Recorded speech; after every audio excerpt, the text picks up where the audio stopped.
A paz do Senhor Jesus, povo de Deus, mais um devocional do dia de hoje para que nós possamos meditar na palavra do Senhor Jesus, aqui com o título O Poder de uma Vida Santa. Primeiramente, gostaria de agradecer a cada um de vocês que tem acompanhado, tem curtido, tem compartilhado, pedir para os irmãos continuarem acompanhando a palavra do Senhor Jesus. Também tem aqui na descrição do vídeo o link do nosso ministério para que vocês possam estar acompanhando pregações completas para edificar a sua fé, a nossa fé, nos fortalecer em Cristo Jesus. Amém? Então vamos lá para o nosso devocional do dia de hoje. Ora, tropas da Síria haviam atacado Israel e levado cativa uma menina, que passou a servir a mulher de Naamã. 2 Reis, capítulo 5, versículo 2.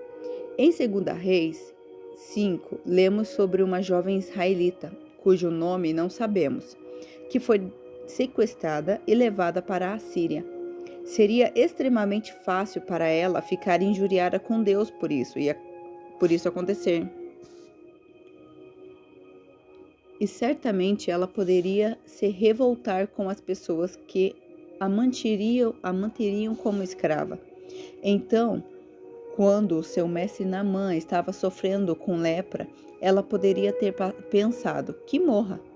Mas essa não foi como ela se sentiu. Ela estava compadecida por ele.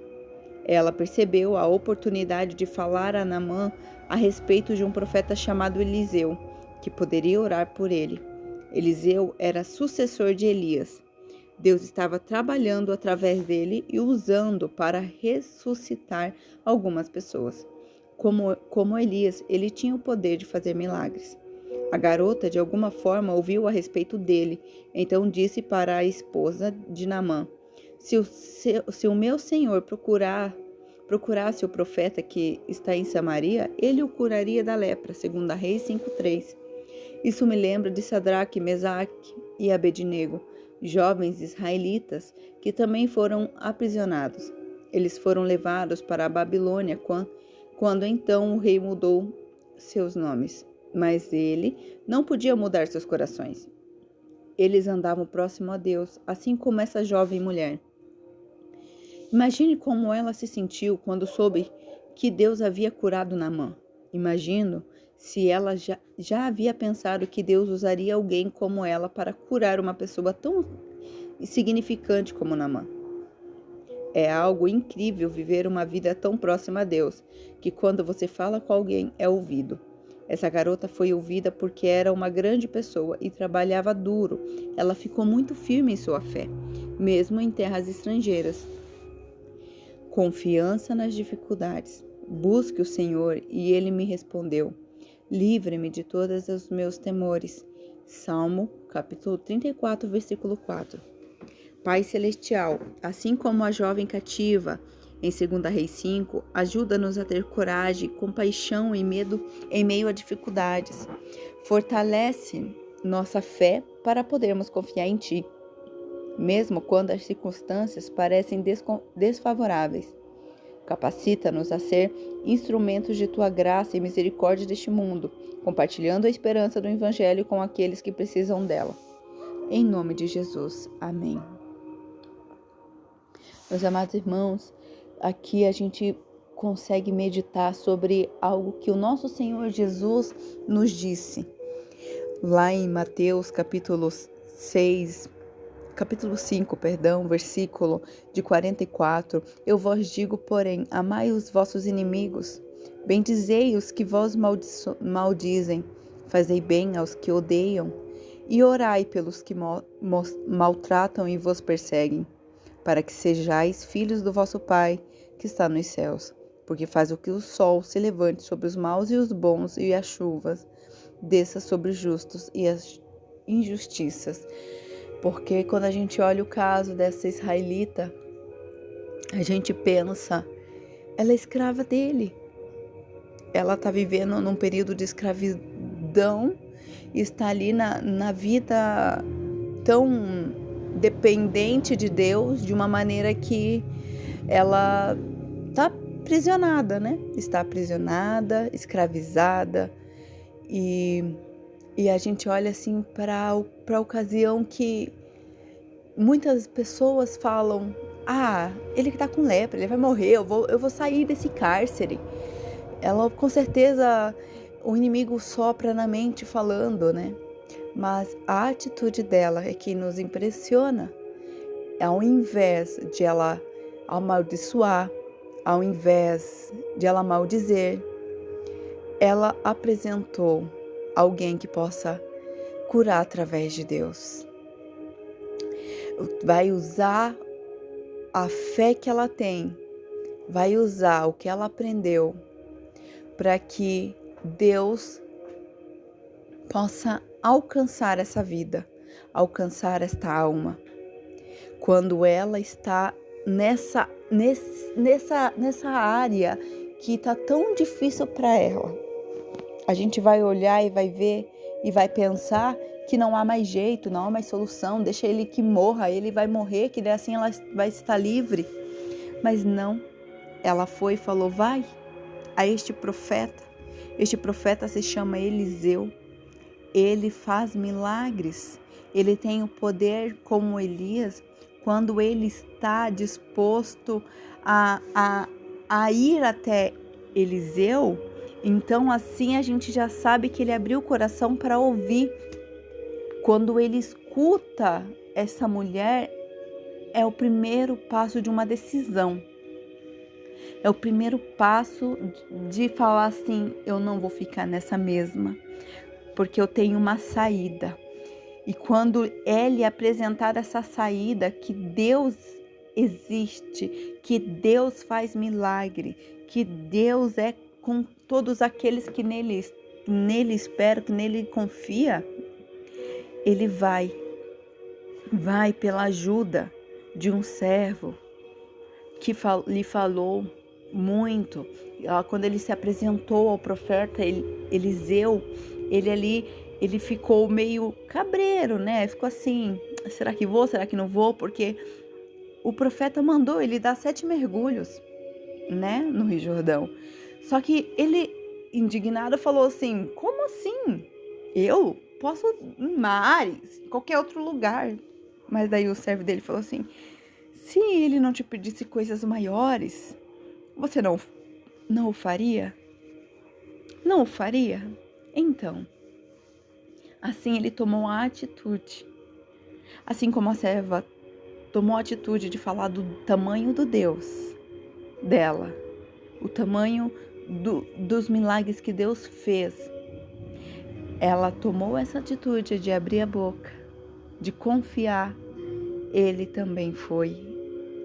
E então, quando ele foi curado, para a honra e glória do nosso Deus, ele ali foi curado. Para a honra e glória do nosso Deus, ele foi alcançado, ele foi renovado.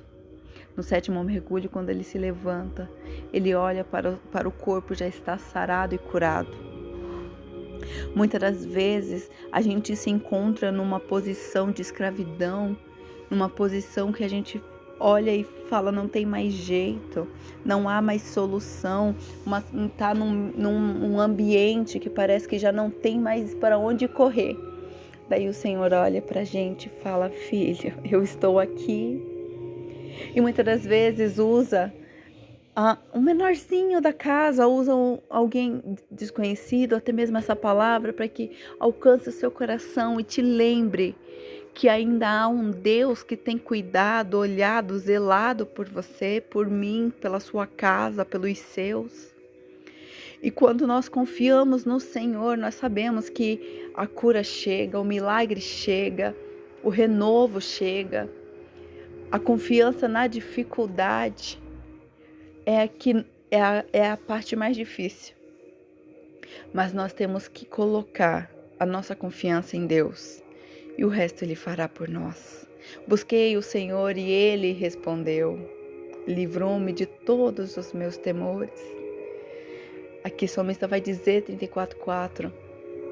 Então que nós possamos estar firme no Senhor, confiando que mesmo na dificuldade, mesmo na escravidão, mesmo no temor de lepra, mesmo é mesmo, é mesmo. O Senhor irá trabalhar, o Senhor irá renovar, o Senhor irá curar, o Senhor irá tocar, porque não há quem impeça. Quando o Senhor quer fazer, Ele faz. Nós temos que firmar nossa fé em Cristo Jesus, que não há outro e não há ninguém além dele, para que nós possamos nos apegar, buscar cada dia mais. Então é por Ele, nós temos que pedir: Pai, renova nossas fé. Pai, renova nossa força. Pai, blinda a nossa vida para que nós possamos estar debaixo da Tua palavra, debaixo do Teu manto, Pai. E não é fácil, Nós temos que buscar. Mas sem a gente tomar certas atitudes, não tem como a gente buscar. Sem a gente buscar de verdade, de coração, não tem como, né? Foi o que essa mulher fez. Ela abriu a boca para falar do tamanho do Deus que ela tinha. Ela abriu a boca e falou que ainda há um Deus, que há um profeta que faz. E ainda há, porque Deus usa ainda os profetas, Deus usa ainda assim pessoas para te alcançar o teu coração, para falar contigo, através de palavra, louvor, clamor, orações. Sim, Deus ainda usa. E não é diferente. Recorra ao Senhor. Recorra ao Senhor quando você está com a tua preocupação com o coração mais apertado. Lá em Mateus capítulo 6, versículo 6 vai dizer: quando tu orares, feche a porta do teu quarto, vá lá em oculto e em secreto, que o Senhor Jesus vai te recompensar, Ele vai te ouvir, Ele te ouvirá. Quando nesse momento de dificuldade, você vai recorrer ao único que pode, ao único que faz, é o único que está te aguardando de braços abertos para que possa ouvir as tuas dificuldades, que você converse com o Pai, como uma conversa de amigo ou de um pai. Fala: Pai, senta aqui, vamos conversar. Está difícil, não está fácil. Sim, me dá força para falar de Ti, me dá força para compartilhar mais de Ti. E o Senhor vem com todo o amor, cuidado, cautela e fala conosco. Nos orienta, nos fortalece, nos renova e nos edifica. Não é verdade, meus amados irmãos? Essa é a mensagem que o Senhor colocou no meu coração no dia de hoje, para que nós possamos fazer o nosso devocional. Se aprofundem mais na palavra do Senhor. Lá em Mateus 5 e 6 que nós lemos, também Salmos 34 e também no 2 Reis capítulo 5, se aprofundem, porque a coisa mais maravilhosa é a gente se aprofundar e descobrir os segredos que há dentro da palavra. E todo dia e toda manhã ela se renova para cada um de nós. Amém? Fiquem todos com a paz do Senhor Jesus.